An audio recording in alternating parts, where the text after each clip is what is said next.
Hello and welcome to another edition of AB Talks. I'm delighted to be joined today by Mohammed Al Ghanim, the CEO of engineering, procurement and construction firm Hamra Kuwait. Mohammed, thank you for joining me and welcome to the show. Thank you very much for having me. We're speaking at an auspicious time for the construction sector, given the COVID-19 challenges that we've seen over the last year. I've seen some pointing, however, to government-sponsored stimulus as bringing some green shoots of recovery to the sector. Would you agree that we're seeing a recovery for construction across the Gulf? The short answer is yes and no. On the one hand, there are a number of initiatives that are currently being launched by numerous governments. For example, we're seeing projects that are being launched in Saudi Arabia, projects that are being launched in the UAE that have the determinants to suggest that we are going towards a recovery potentially into these countries. Others, however, are still attempting to deal with the adverse effects of the fiscal downturns as a result of the decline in oil prices, which has had a negative impact on cash flows from a government perspective, and also that requires a bit further vetting as to how this recovery might happen. Fascinating. So let's talk a little bit about a specific issue here. We live in a desert. Water scarcity is a real problem. At recent COP26 summit, water and climate leaders both came together and said that we needed to protect and look after the world's water supplies. Specifically in the Middle East, how can the EPC industry help protect one of the most valuable resources we have? I mean, drawing the nexus between COP26 and also between what's going on in the Middle East is a bit convoluted. However, it's essential to outline that, as we look at the multilateral stake of COP26, that was more of a real push to try and have a international consensus on the reduction of coal and fossil fuels. Now, we all know that has had an interesting stake in terms of the negotiations between major players and powers across the world. But nonetheless, I think the climate framework that's required around the world to reduce carbon emissions and to reduce the increase in global warming is exceptionally important. Of course, water, being that, as you say, we are in a desert, and if there's anything, there's much scarcity thereof, has always been looked at from a traditional perspective and how we can look at it from a desalination perspective, how we're able to look at it from the combined cycle of an independent water power plant, which also has a desalination cycle there that's involved with it. However, I think where there is exceptionally lack of research, perhaps due to various geographic restrictions and of the sort. What we do require is more of a study on hydropower. And we're seeing that there is a surge in that, particularly in Asia and in other parts of the world. And renewables as a whole, I think, as a power and a water source is exceptionally important. So that's one. Two, as it relates to what EPC firms can be doing, there are two ways with which government officials can look at an EPC firm or the construction industry as a whole. You are either situated as a devoid, standalone construction provider, or you are a holistic participant in providing adequate solutions to social and infrastructure problems. And if you take the latter approach, you are therefore having a very healthy dialogue as to how to solve these issues by providing the higher engineering standards that enable you to create the technologically adept, up-to-date solutions to these pressing problems, not least of which, of course, is water. Thank you. That was a fascinating answer. Moving on to overall infrastructure development, of which, of course, you highlighted a couple already there in your answer. What challenges does the GCC industry face in terms of developing further infrastructure? What needs to be overcome? And in particular, I'm interested to hear your thoughts on cross-country GCC infrastructure development, of which we tend to see less announcements at the moment. In terms of the GCC specifically, taking it from a global perspective just for a moment and then coming back, I think no one can disagree with the fact that there is a ever-growing gap between the infrastructure that is currently in place across the world and what is actually needed, particularly from a future standpoint. The Global Infrastructure Hub, for example, was founded by the World Economic Forum to provide these policy-effective solutions to address this particular issue. Now, where infrastructure becomes interesting, also touching on the previous question, also renewables, this is where you need to find a refined framework with which to involve public sector, or the private sector rather, in public expenditures and in public projects. Because simply, infrastructure projects are often too vast for any one party to absorb unilaterally. Consequently here, what we are referring to, or what we try to address from an infrastructure perspective here, is twofolds. First, there isn't enough benchmarking as to how an effective infrastructure solution can be provided. And this has created, and continues to create, an ongoing tussle by and between financiers, by and between governments, and by and between the private sector developers and EPC firms. It's interesting that the G7, for example, forum last year, which was held in the United Kingdom, that was an opportunity for President Biden, for example, to announce his Bring Back a Better World initiative, in which he highlighted that there are a certain level of criteria and a requirement in order to have the benchmarking to identify which infrastructure projects are of priority, how to ensure that there is a cohesive effort to garner the required funding, to spend it to deal with these societal problems. And in fact, this is why the OECD, at the request of Japan, France, and the United States, launched what is known as the Blue Dot Network. I have the distinct privilege of being a member of the Executive Consultation Board of the OECD Blue Dot Network, and the group there, who are, if I may say so, extremely impressive, are working currently to identify what benchmarks are required to create a sustainable infrastructure platform, and to therefore funnel potentially these fundings from the developed world into the developing world. That's no longer a politically correct term, so excuse the faux pas for a minute, but that's sort of the direction that's there. Coming back closer to home, which is the GCC, you're absolutely right. There have been a number of moribund ideas with which how to develop the cross-GCC infrastructure sector. So you have projects, for example, like the GCC Rail. You've got projects like the joint GCC water pipelines, which do, in my perspective, to two things. First, statutory issues that are how you framework these issues, how you create the legal frameworks for cooperation and jurisdiction has often curbed the ability to move these projects to the level that is required. And second, and I believe even more so as a result of the new world of post-COVID, since we're at the cusp at this point in time, how to ensure that you have the right funding in place to ensure that if these projects are launched, that there is a start to finish that's clear. And these are some of the ensuing and ever-growing problems that I think need to be addressed critically at this point in time.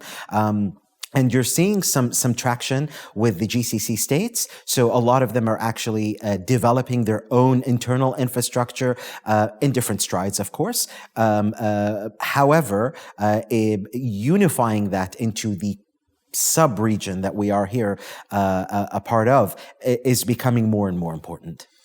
I mean, that's very interesting when you talk about the intersection between what's needed. Governments and the private sector all need to come together to create the right benchmarks so that we know what a success actually looks like.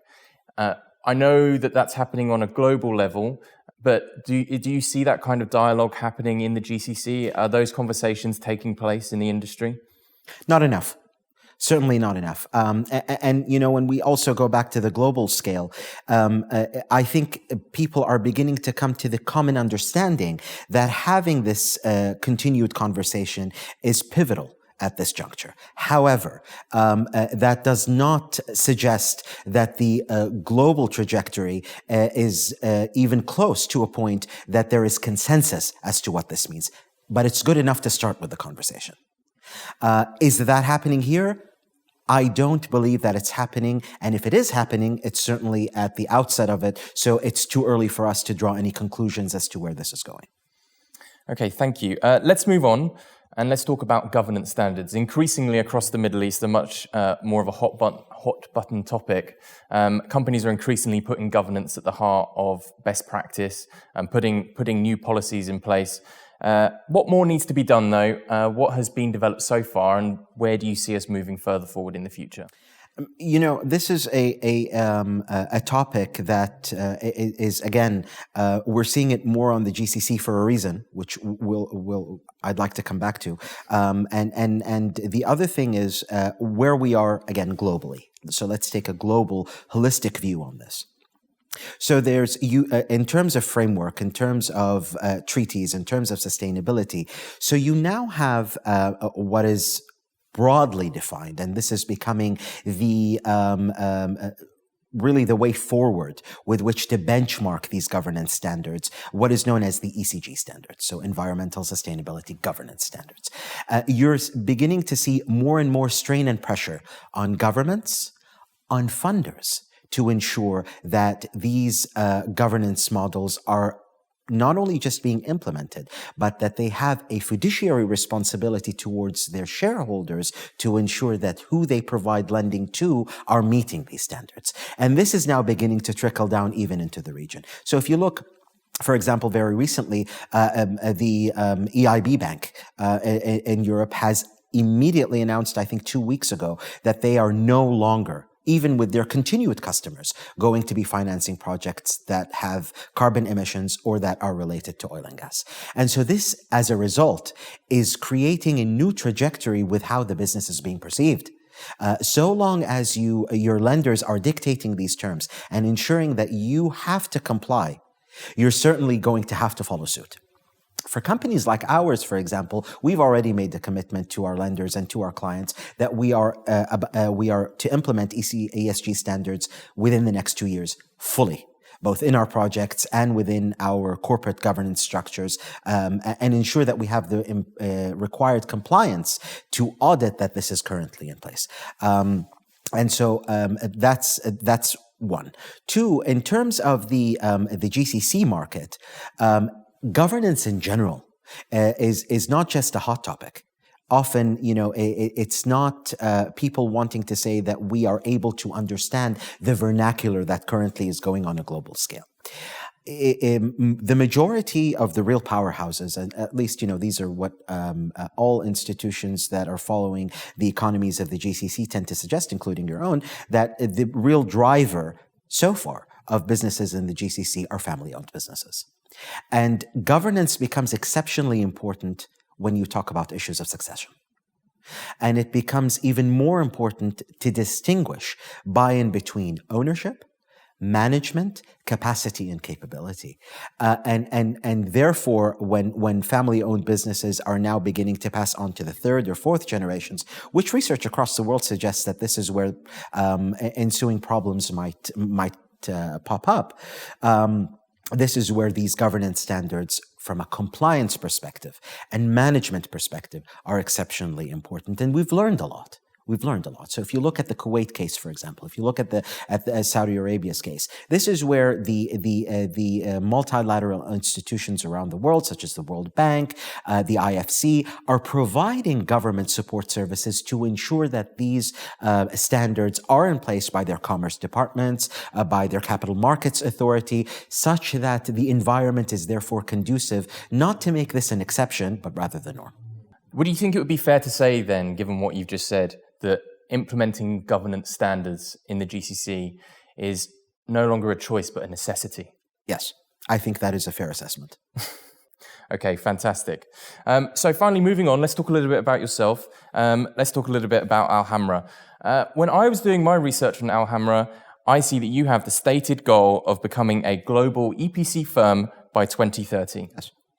What kind of institutional support have you got in this aim? How are you progressing? What recent projects have you completed or have announced? And how is the journey to global EPC firm going? Interesting. The point with Al Hamra in general, I think it takes us back right to the beginning of the conversation that you and I had.